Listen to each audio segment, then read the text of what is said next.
Going across to AIMIM Chief Asaduddin Owaisi, who is in fact addressing the press, set to sound the poll bugle for upcoming elections in UP. Listen in. भाई अतीक अहमद साहब के ताल्लुक से कि आप उनको ले रहे हैं, इनके खिलाफ केसेस हैं, फुला हैं, ये हैं।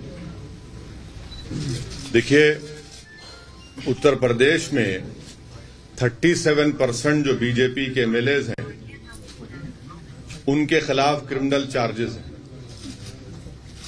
बीजेपी में जो 116 एमपी हैं, उनके खिलाफ क्रिमिनल चार्जेस हैं। 87% बीजेपी एमपीज के खिलाफ सीरियस क्रिमिनल चार्जेस हैं 116 में से। जो एडीआर की रिपोर्ट है, उसमें कहा गया कि BJP has most number of MPs and MLAs with cases of crime against women. ADR ये कहता है कि बीजेपी एक एनजीओ है जो तमाम हम लोगों का रिकॉर्ड रखता है।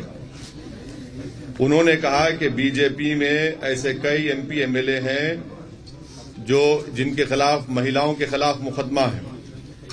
30% उसमें सीरियस चार्जेस हैं उनके ऊपर। और बीजेपी के जो अलाई जेडीयू हैं, उसमें 81% एमपीज के ऊपर क्रिमिनल चार्जेस हैं। बीजेपी में एक सांसद हैं मध्य प्रदेश से, उनके खिलाफ तो और सीरियस चार्ज है। आप जानते हैं, जो माजी में नाथूराम गोडसे को अपना हीरो माना और हेमंत करकरे के ताल्लुक से अनाप शनाप बका। और पांचवी बात यह है कि इस साल मार्च में सुप्रीम कोर्ट को जो एमिकस क्यूरी ने रिपोर्ट दी, सुप्रीम कोर्ट को यह बताया गया कि उत्तर प्रदेश में 77 केसेस जो मुजफ्फरनगर राइट के थे, उनको उत्तर प्रदेश की सरकार ने विड्रॉ किया। खुद मुख्यमंत्री योगी आदित्यनाथ ने अपने खिलाफ एक केस को विड्रॉ कर लिया। और 2007 का जो गोरखपुर का केस उनके खिलाफ था, मुख्यमंत्री ने कहा कि इसकी प्रोसिक्यूशन की मैं इजाजत नहीं देता। तो इससे एक बात साफ जाहिर हो गई कि जिस किसी पॉलिटिशियन का नाम प्रज्ञा होगा, अजय होगा, कुलदीप होगा, संगीत होगा, सुरेश होगा, कपिल होगा, वो लोकप्रिय नेता होगा। और जिसका नाम अतीक होगा, जिसका नाम शहाब होगा, जिसका नाम मुख्तार होगा, वो बाहुबली हो जाएगा। ये रियलिटी है, इसको आप इनकार नहीं कर सकते। और अगर अतीक अहमद मुजफ्फरनगर कांड से पहले अगर कोई प्रोवोकेटिव स्पीच देते और गोरखपुर में कोई और भाषण दे देते और उसके बाद गड़बड़ हो जाती, तो हो सकता या फिर उनका उस समाज से ताल्लुक होता जिसके पास सत्ता है, तो यकीनन उनके खिलाफ भी केसेस विड्रॉ हो जाते। तो ये तल्ख हकीकत है। और भारत के कानून के लिहाज से अभी तक उन पर किसी भी केस में कन्विक्शन नहीं हुआ है। और उन भाभी हमारी बड़ी बहन भी हैं, वकील साहब भी उनके हैं।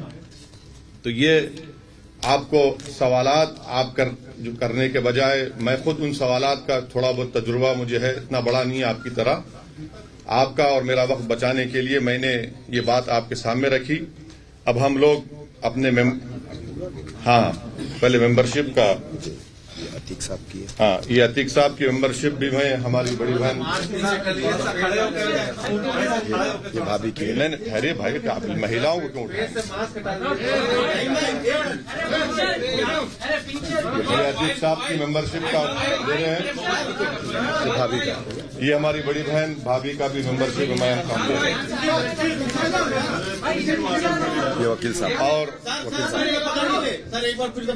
अच्छा, फिर पकड़ लेंगे। बिल्कुल आप जैसा हाँ, ले लीजिए। चलिए भाभी, एक बार और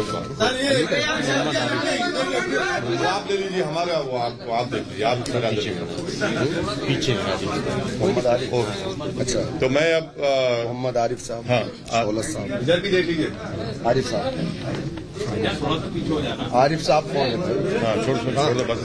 ठीक है। अब थोड़ी देर के लिए हमारे अतीक भाई की वाइफ और वो हमारी बड़ी बहन आपको कुछ बोलना चाहेंगे।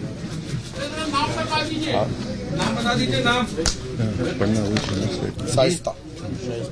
शाइस्ता परवीन।